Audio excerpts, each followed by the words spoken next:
السلام علیکم ورحمۃ اللہ وبہ نستعین اما بعد من اعطى للہ ومنع للہ واحب للہ وابغض للہ فقد استکمل ایمانہ۔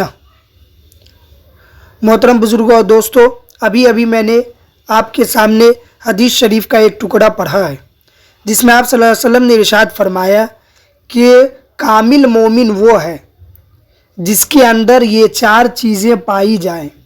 کیا 4 چیزیں؟ نمبر 1 کہ جو شخص کسی کو بھی کچھ دے تو وہ اللہ کے لیے دے، اور نمبر 2 کسی کو کچھ دینے سے منع کرے، یعنی کسی کو کچھ نہ دے تو وہ اللہ کے لیے ہی منع کرے، اور اگر کسی سے محبت کرے تو اللہ کے لیے کرے، اور اگر کسی سے دشمنی ہو، بغض و عناد ہو تو وہ بھی اللہ کے لیے ہو۔ جس کے اندر بھی یہ 4 چیزیں پائی جائیں گی تو اس شخص کا ایمان کامل ہوگا۔ حضور اقدس صلی اللہ علیہ وسلم نے اس کے ایمان کے کامل ہونے کی گواہی دی ہے۔ اب میں ان 4 چیزوں کی وضاحت کرتا ہوں۔ ایمان کامل کی پہلی علامت، ایمان کامل کی پہلی علامت یہ بیان فرمائی گئی کہ وہ دے تو اللہ کے لیے دے۔ اس کا مطلب یہ ہے کہ اگر کوئی شخص کسی موقع پر کچھ خرچ کر رہا ہے تو اس خرچ کرنے میں اللہ کو راضی کرنے کی نیت ہو۔ انسان اپنی ذات پر بھی خرچ کر رہا ہے، اپنے اہل و عیال پر بھی خرچ کر رہا ہے، اور صدقات و خیرات بھی کرتا ہے، تو ان تمام مواقع پر خرچ کرتے وقت اللہ کو راضی کرنے کی نیت ہو۔ صدقات و خیرات میں تو یہ بات واضح ہے کہ اس کو دیتے وقت نیت یہ ہونی چاہیے کہ میں اللہ کو راضی کرنے کے لیے صدقہ دے رہا ہوں، اور اللہ اپنے فضل و کرم سے اس کا ثواب مجھ کو عطا فرمائیں گے۔ اس صدقہ دینے میں احسان جتانا مقصود نہ ہو، اور نام و نمود اور شہرت مقصود نہ ہو، یہ صرف اور صرف اللہ کے لیے دینا ہو۔ خرید و فروخت کرتے وقت کیا نیت ہونی چاہیے؟ صدقات و خیرات کے علاوہ بھی جہاں خرچ کرو تو وہاں بھی اللہ کو راضی کرنے کی نیت کر لو۔ مثلا فرض کرے کہ آپ نے کوئی چیز خریدی اور دکاندار کو پیسے دیے۔ اب بظاہر تو یہ ایک دنیاوی معلوم ہوتی ہے، بظاہر تو یہ دنیاوی معاملہ معلوم ہوتی ہے، لیکن اگر وہ چیز مثلا گوشت، ترکاری خریدتے وقت یہ نیت کر لی کہ اللہ نے میرے اہل و عیال کے جو حقوق میرے ذمے عائد کر رکھے ہیں، ان حقوق کی ادائیگی کے لیے یہ خرید رہا ہوں، اور اگر اسی طرح دوسری نیت یہ کر لی کہ میں دکاندار کے ساتھ خرید و فروخت کا جو معاملہ کر رہا ہوں وہ اللہ تعالیٰ کے بتائے ہوئے اس حلال طریقے کے مطابق کر رہا ہوں جو طریقہ اللہ تعالیٰ نے میرے لیے جائز کیا ہے، اور حرام طریقے سے معاملہ نہیں کر رہا ہوں، تو ان 2 نیتوں کے ساتھ خریداری کا جو معاملہ کیا اور دکاندار کو جو پیسے دیے، یہ دینا اللہ کے لیے ہوا۔ اگرچہ بظاہر یہ نظر آ رہا ہے کہ تم نے ایک دنیاوی لین دین کا معاملہ کیا اور گوشت خریدا یا کپڑے خریدے یا سبزیاں ترکاریاں خریدی، لیکن یہ دینا اللہ کے لیے ہوا۔ صرف زاویہ نگاہ کو بدل لیجئے، یعنی اپنی سوچ کو بدل لیجئے۔ ہمارے حضرت فرمایا کرتے تھے کہ دین اور دنیا میں صرف زاویہ نگاہ بدلنے کا فرق ہے، یعنی اپنے سوچ کو بدلنے کا فرق ہے۔ اگر زاویہ نگاہ بدل لو تو وہی دنیاوی معاملہ تمہارے حق میں دین بن جائے گی۔ اس کا طریقہ یہ ہے کہ دنیا کے اندر جو کچھ کام کر رہے ہو، خواہ وہ سونا ہو، جاگنا ہو، اٹھنا ہو، بیٹھنا ہو، کھانا ہو، پینا ہو، یہ سب کرتے رہو، مگر ذرا سا زاویہ نگاہ بدل لو۔ مثلا کھانا کھانا ایک دنیاوی کام ہے، لیکن کھانا کھاتے وقت ذرا یہ سوچ لو کہ حضور اقدس صلی اللہ علیہ وسلم نے ارشاد فرمایا ان لنفسک علیک حقا، یعنی تمہارے نفس کا بھی تمہارے اوپر کچھ حق ہے۔ اس حق کی ادائیگی کے لیے کھانا کھا رہا ہوں، اور یہ سوچ لو کہ حضور اقدس صلی اللہ علیہ وسلم کے سامنے جب کھانا آتا تو وہ آپ اس کو اللہ کی نعمت سمجھ کر اس پر شکر ادا کرتے ہوئے کھانا کھاتے، اور کھانے سے پہلے کھانے کی دعا پڑھ لیتے، بسم اللہ وعلی برکت اللہ۔ تو آپ بھی یہ سوچ لے کہ میں بھی آپ کی اسی سنت کی اتباع میں کھانا کھا رہا ہوں، تو اب یہی دنیاوی کام دین بن جائے گا۔ لہٰذا وہ سارے کام جن کو ہم دنیاوی کام سمجھتے ہیں، ان میں بھی کوئی ایسا کام نہیں جس کو ہم زاویہ نگاہ کی تبدیلی سے دین نہ بنا سکے اور اس کو اللہ کے لیے نہ بنا سکے۔ صبح سے لے کر شام تک کی زندگی میں جتنے کام ہم کرتے ہیں ان کے بارے میں ذرا سوچے کہ میں ان کے اندر زاویہ نگاہ کو بدل کر کس طرح ان کو دین بنا سکتا ہوں۔ بس اس کام کرنے کے طریقے کو ہم الگ سے سوچ لیں کہ میں یہ کام اللہ کے رسول کے لیے کر رہا ہوں، تو یہ ہمارے لیے دین بن جائے گا۔ آپ صلی اللہ علیہ وسلم نے فرمایا ہر نیک کام صدقہ ہے، کل معروف صدقہ۔ لوگ سمجھتے ہیں کہ صدقہ کرنا صرف اس کا نام ہے کہ آدمی کسی ضرورت مند کو پیسے دے دیا یا کسی غریب کو کھانا کھلا دے، بس یہ کام صدقہ ہے، اس کے علاوہ اور کوئی کام صدقہ نہیں۔ لیکن حدیث میں حضور اقدس جناب محمد رسول اللہ صلی اللہ علیہ وسلم نے فرمایا ہر نیک کام جو نیک نیت سے کیا جائے وہ صدقہ ہے۔ یہاں تک کہ فرمایا کھانے کا وہ لقمہ جو انسان اپنے بیوی کے منہ میں ڈالے یہ بھی صدقہ ہے۔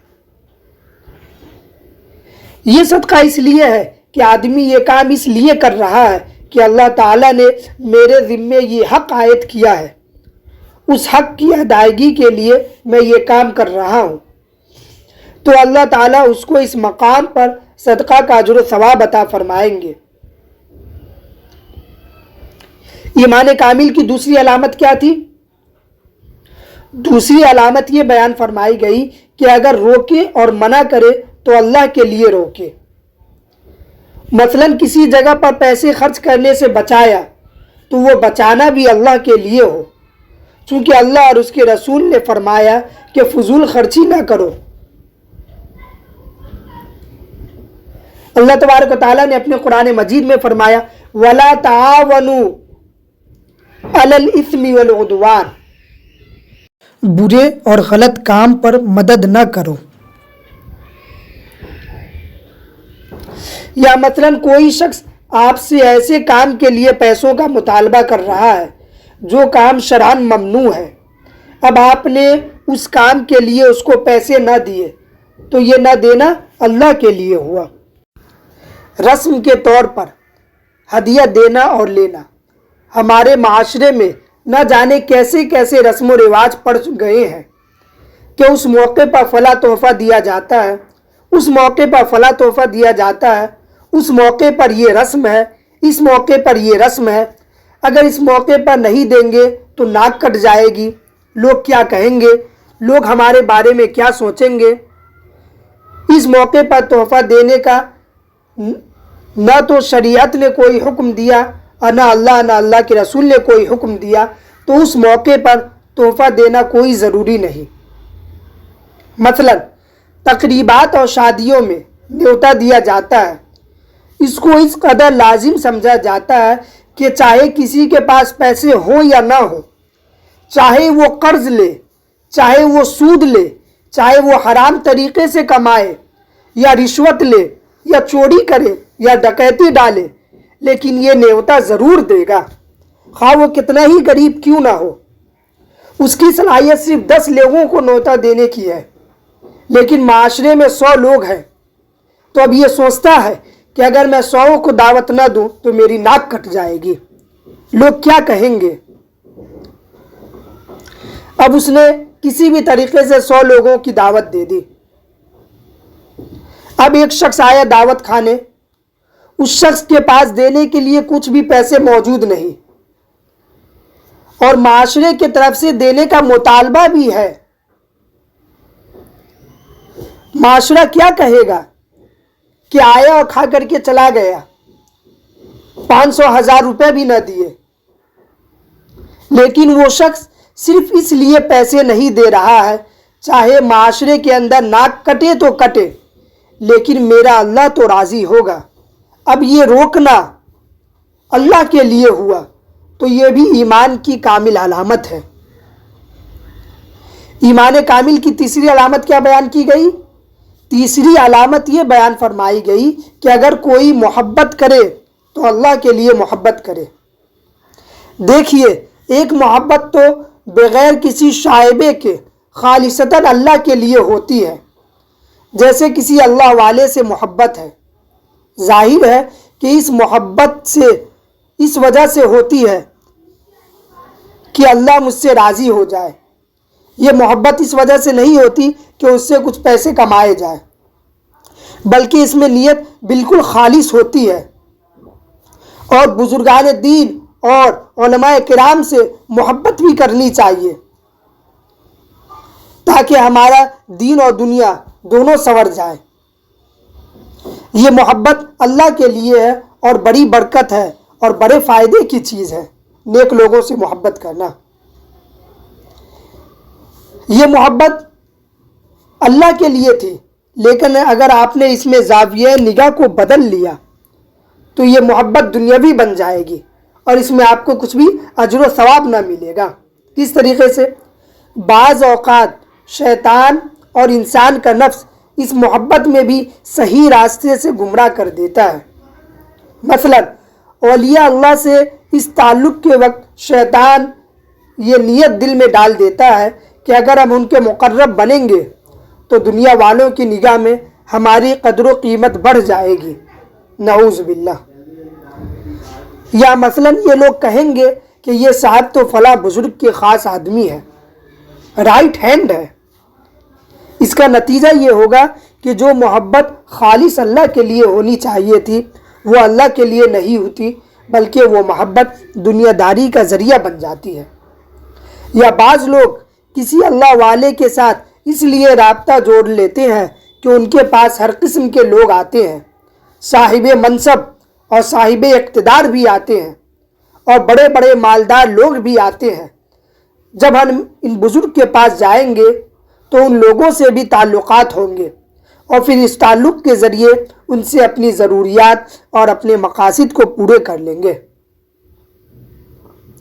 لیکن اگر کوئی شخص کسی اللہ والے کے پاس یا کسی استاد کے پاس یا کسی شیخ کے پاس دین حاصل کرنے کے لیے جا رہا ہے تو یہ محبت خالص اللہ کے لیے ہے اور حب فی اللہ میں داخل ہے، اور اس محبت پر اللہ تعالیٰ نے بڑے ثمرات اور اجر و ثواب کا وعدہ فرمایا ہے۔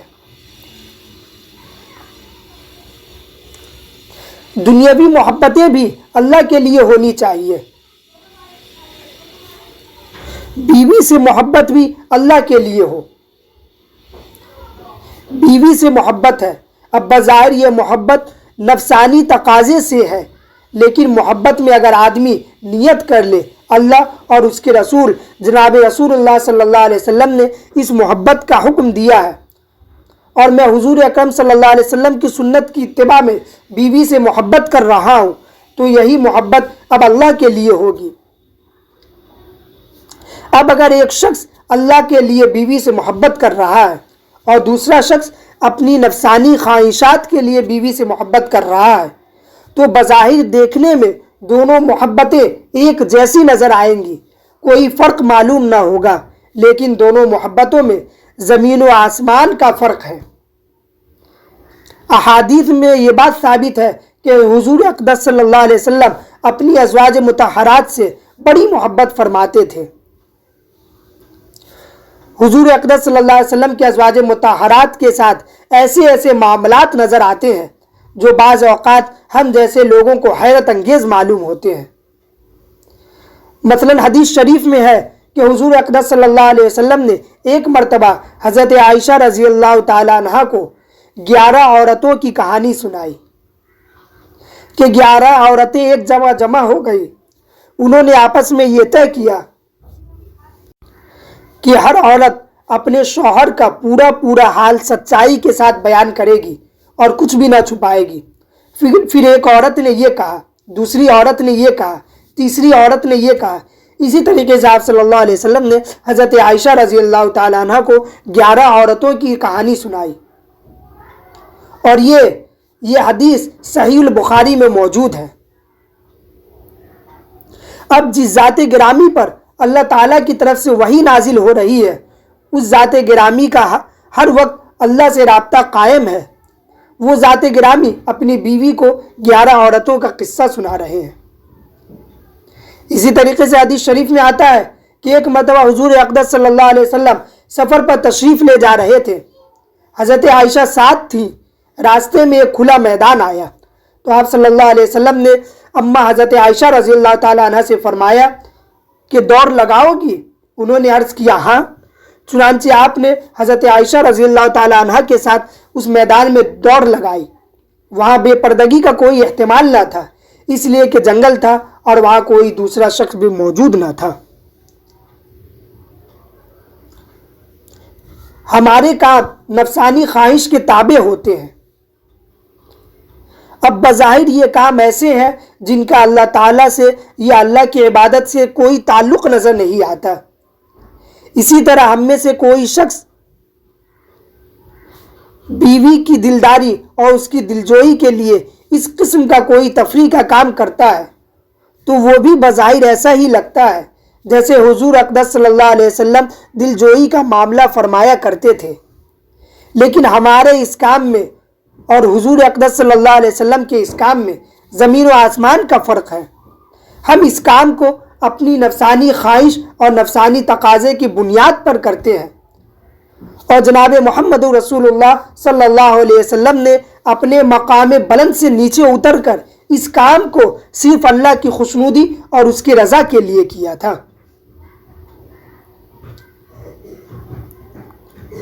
حب فی اللہ کے لیے مشق کی ضرورت ہے۔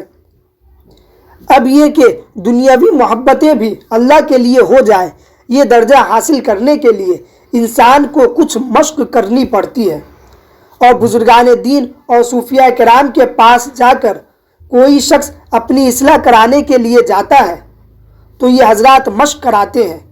یہ ساری محبتیں اسی طرح رہیں، لیکن ان محبتوں کا زاویہ بدل جائے اور ان کا طریقہ اس طرح بدل جائے کہ یہ محبتیں حقیقت میں اللہ کے لیے ہو جائیں۔ بچوں کے ساتھ بھی اللہ کے لیے محبت ہو۔ اسی طرح گھر میں داخل ہو اور گھر میں دیکھے کہ بچے کھیل رہے ہیں اور دل چاہ رہا ہے کہ اسے گود میں اٹھا لے اور چوم لے، لیکن آپ رک جائیں، پہلے اپنے ذہن کو تبدیل کریں اور سوچیں کہ میں اپنے بچوں سے اس لیے محبت کروں گا کہ آپ صلی اللہ علیہ وسلم بھی بچوں سے محبت فرماتے تھے، تو آپ پہلے بھی بچے سے محبت کرتے اور اب بھی بچے سے محبت کریں گے، لیکن پہلے آپ کو کوئی ثواب نہ ملتا۔ لیکن جب آپ یہ سوچ لے کہ آپ صلی اللہ علیہ وسلم بھی بچوں سے محبت فرماتے تھے اور آپ صلی اللہ علیہ وسلم نے محبت کرنے کا حکم دیا ہے، اس وجہ سے میں بچوں سے محبت کر رہا ہوں، تو یہ محبت آپ کی اخروی محبت بن جائے گی، اس پر آپ کو اجر و ثواب ملے گا۔ ایک مرتبہ آپ صلی اللہ علیہ وسلم جمعہ کے روز مسجد نبوی میں جمعہ کا خطبہ دے رہے تھے، اتنے میں حضرت حسن یا حضرت حسین گرتے پڑتے مسجد نبوی پہنچ گئے۔ جب آپ نے ان کو آتا دیکھا تو فوراً ممبر سے اتر گئے اور ان کو گود میں اٹھا لیا۔ بہرحال بچوں کے ساتھ پیار کرنا، محبت کرنا، ان کے ساتھ کھیلنا، یہ حضور اقدس صلی اللہ علیہ وسلم کی سنت ہے۔ اس سنت کی اتباع میں بھی بچوں سے پیار کرتا ہوں اور ان کے ساتھ کھیلتا ہوں، یہ تصور کر کے بچے کو اٹھائے اور ان کے ساتھ کھیلے اور کودے۔ یہ نسخہ تو بہت آسان ہے، اس سے زیادہ نسخہ آسان اور کیا ہوگا کہ سب کام جو کرتے ہو اسی طرح کرتے رہو، صرف زاویہ نگاہ بدل لو اور نیتوں کے اندر تبدیلی لے آؤ۔ لیکن اس آسان نسخہ پر عمل اس وقت ہوگا جب انسان اس کے لیے تھوڑی سی محنت اور مشق کرے اور ہر قدم پر اس مشق کو کرنے کی کوشش کرے۔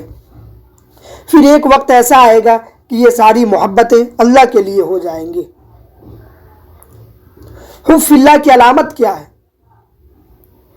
اب یہ دیکھنا ہے کہ اللہ کے لیے محبت ہونے کی علامت کیا ہے۔ تو اس کی علامت یہ ہے کہ اگر کسی وقت اللہ کی محبت کا یہ تقاضا ہو کہ میں ان محبتوں کو خیر آباد کر دوں، ان محبت کو چھوڑ دوں، تو اس وقت انسان کی طبیعت پر ناقابل برداشت بوجھ نہ ہو۔ یہ اس بات کی علامت ہے کہ یہ محبت اللہ کے لیے ہے۔ حضرت تھانوی کا ایک واقعہ میں سناتا ہوں۔ ایک واقعہ مجھے یاد آ گیا، وہ یہ کہ ایک مرتبہ آپ نے حاضرین مجلس سے فرمایا کہ آج اللہ نے اپنے امتحان کا ایک عجیب موقع عطا فرمایا۔ وہ یہ کہ جب میں گھر گیا اور اہلیہ سے بات ہوئی تو اہلیہ نے تلخ لہجے میں مجھ سے کوئی بات کہہ دی۔ تو میں نے اس سے کہا کہ تم کہو تو میں یہ کرنے کے لیے تیار ہوں کہ اپنی چارپائی اٹھا کر خانقاہ میں ڈال لوں اور ساری عمر وہیں گزار دوں، لیکن مجھے تمہارا یہ تلخ لہجہ منظور نہیں، مجھے یہ برداشت نہیں۔ حضرت نے فرمایا میں نے اپنی بیوی سے یہ بات تو کہہ دی، لیکن بعد میں نے سوچا اور اپنا جائزہ لیا کہ بڑی بات کہہ دی کہ چارپائی اٹھا کر خانقاہ میں ڈال لوں اور ساری عمر اس طرح گزار دوں۔ تو میں نے سوچا کیا تم اس کام کرنے پر قادر بھی ہو؟ اگر زوجہ کہہ دے کہ چلو ایسا کر لو تو کیا تم کر سکو گے اور ساری عمر خانقاہ میں گزار دو گے، یا ویسے ہی جھوٹا دعویٰ کر دیا؟ لیکن جائزہ لینے کے بعد یہ محسوس ہوا کہ الحمدللہ میں اس کام پر قادر ہوں، چونکہ ساری محبتیں اللہ کے لیے ہو گئی ہیں۔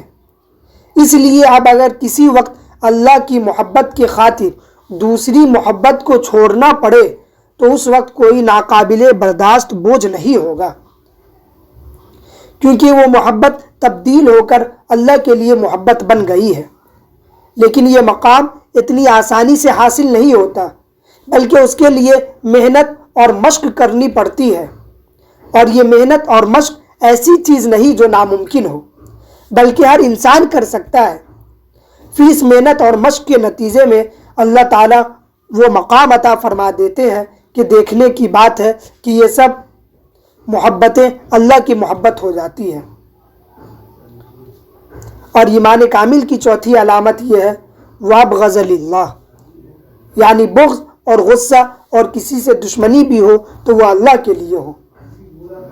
یعنی جس کسی پر غصہ ہے یا جس کسی سے بغض ہے وہ اس کی ذات سے نہیں بلکہ اس کے کسی برے عمل سے ہے، یا اس کی کسی ایسی بات سے ہے جو مالک حقیقی کی ناراضگی کا سبب ہے، تو یہ غصہ اور ناراضگی اللہ کے لیے ہوئی۔